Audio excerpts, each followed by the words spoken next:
And coming up next, a rare interview with a Saudi princess who has a bold vision for the future. But first, this is Today on NBC.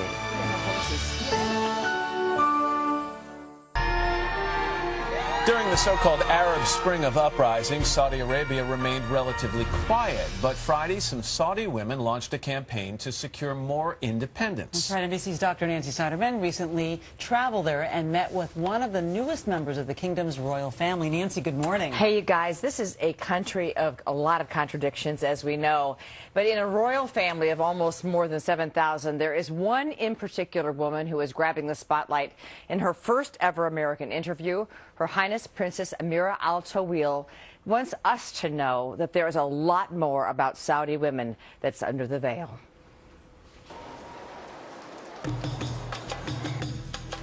In a country where women's rights are often subordinate to men, a country where women can't drive and have to be covered head to toe, there is one woman who thinks today's norms are going to be Saudi's past. 27-year-old Princess Ameerah Al Taweel is the wife of one of the richest men in the world, entrepreneur and international investor Prince Alwaleed bin Talal. Sometimes referred to as the Arabian Warren Buffett, Prince Alwaleed has large shares in companies like Citicorp, Apple, and the Four Seasons Hotels, and is said to be worth over $19 billion.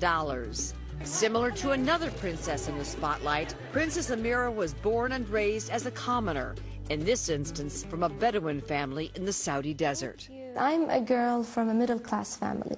I married a prince, but I haven't changed. But if you walk around her private barn where she's agreed to our interview, the word simple doesn't come to mind. You have an international stable. It's like the UN of horses. Yes. And although she likes to think of herself as a Saudi people's princess, her decision to go unveiled in public isn't always popular. What's the significance of not wearing it? You'll find some women wearing a burqa. You'll find some women wearing a veil.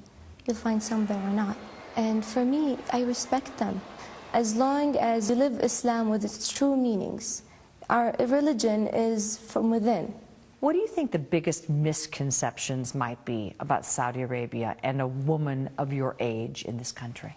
I think that there's a lot of misconceptions, and you have seen great Saudi ladies and very smart, very educated, very independent, and that's the truth about us. When it comes to independence, Her Highness has made a bold statement about women and driving. You want to be the first. Yes.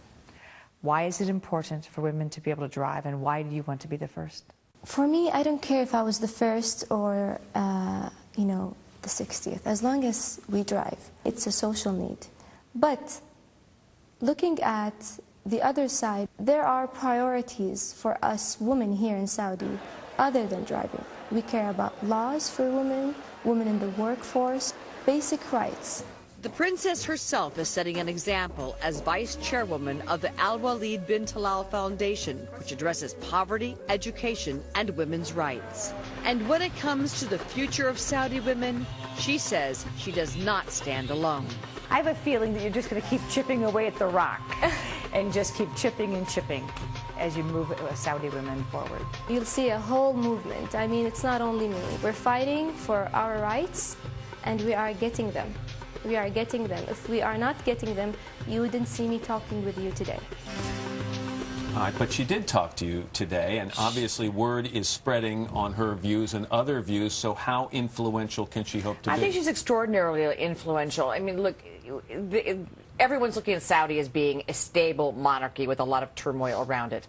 Yet women, whether they were professors or members of the royal family, talked to me about the importance of driving, because while it is law that a woman make the same salary as men for any given job, a woman can spend 30% of her salary for a driver. And if a driver doesn't show up, you don't make your doctor's appointment, you don't get to work. So there are real repercussions, and I think for an economic stability, I really do think you're going to start to see this get chipped away. And a lot of women at night are sneaking out and driving anyway in defiance.